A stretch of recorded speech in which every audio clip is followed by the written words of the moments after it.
Long ago, in a peaceful monastery high in the mountains, there lived a wise old monk named Master Li. He was known for helping others solve the struggles of their minds. One day, a young monk named Tenzin approached him, troubled and uncertain. Tenzin said, "Master, I need your help.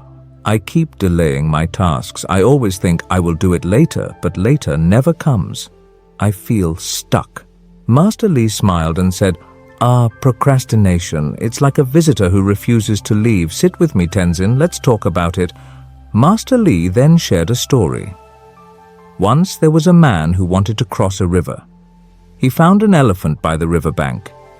The elephant was strong and ready to carry him across. But the man hesitated. He thought, "I'll wait until the river flows slower."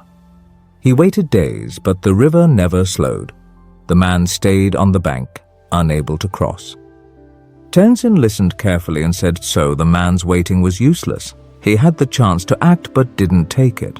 Master Li nodded. Exactly. Procrastination is like standing on that riverbank waiting for the perfect moment, but perfection rarely comes. The key is to start, even if it's not perfect. Master Li then gave Tenzin a small exercise. He placed a dirty bowl and a cup of water in front of him. "Pour the water into the bowl," he instructed. Tenzin hesitated and said, "But the bowl is dirty. Shouldn't I clean it first?" Master Li replied, "See how you pause. This hesitation is the root of procrastination. Just pour the water." Tenzin poured the water. Some spilled, but the task was done. Master Li said, "You see, the act is complete. Progress has been made. Do not wait for everything to be perfect. Start, and clarity will follow." Master Li then showed Tenzin another lesson. He brought out a jar, some big rocks, small pebbles, and sand. "This jar is like your day," he said. "The big rocks are your most important tasks, the pebbles are smaller duties, and the sand is everything else." First, he filled the jar with sand. Then he tried adding the rocks and pebbles, but they didn't fit.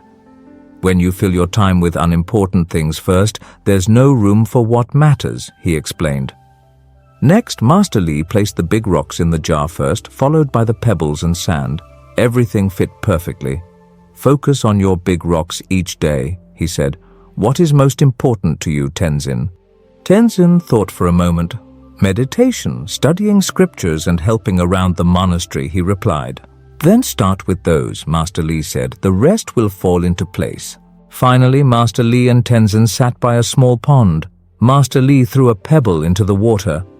"Look at the ripples," he said. "A single act, no matter how small, creates waves. By starting, you create momentum."